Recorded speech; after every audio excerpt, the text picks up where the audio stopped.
Hi, this is Carl Stedner. And I'm Cynthia James.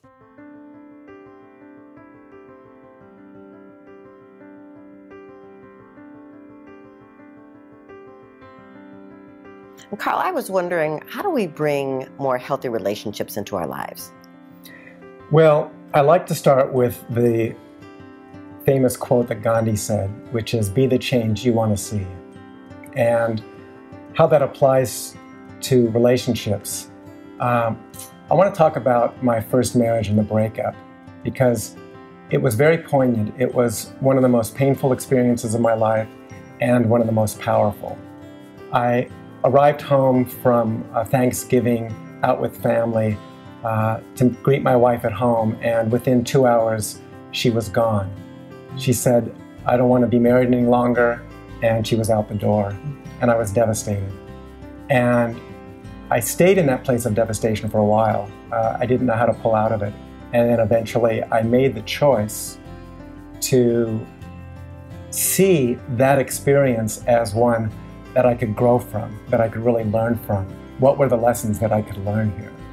And because I was willing to be open and be in the inquiry and see it as an opportunity, even though it was so painful, it really helped to be one of the most insightful experiences of my life and to navigate me into really a commitment, a much deeper understanding of wisdom that in relationships, especially intimate ones, we must tell the truth. And I realized that there were areas that I wasn't fully telling the truth with her. And if you don't, it's just going to bite you later. It's going to come back.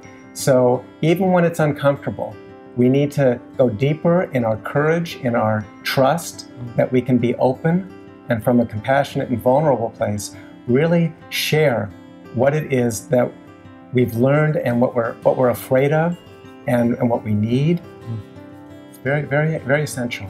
Well, and you know, there's so many people that think they need to find out how to be lucky in love. And I really don't think luck has anything to do with it. I really, it's like, stop looking for someone and start being who you came here to be. Start being who you are great at, authentic and powerful and dynamic and mighty in your own expression.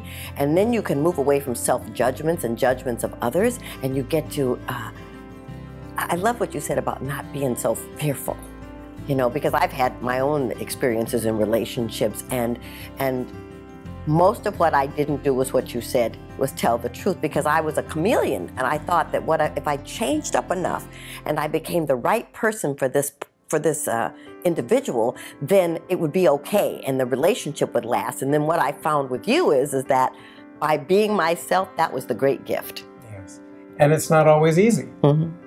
Sometimes you might say something that tweaks me or that I feel challenged by. But because of my learnings, I have a greater courage now to rest in that and to not feel threatened and to be open and to really recognize, well, what is the gift here? What is there for me to really learn?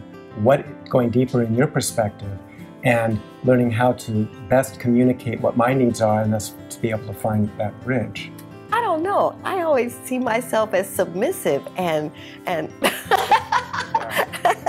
Yeah, that's totally who you are. You know, so, you know, I guess the thing here is that health starts within.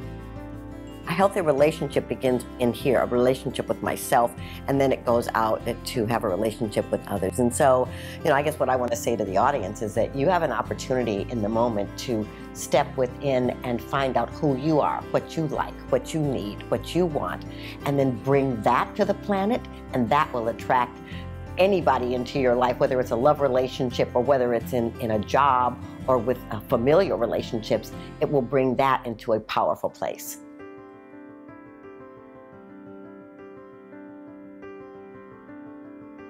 Connect with us at yourtango.com/experts/Cynthia James. Visit us online at bridgingthegendergap.net.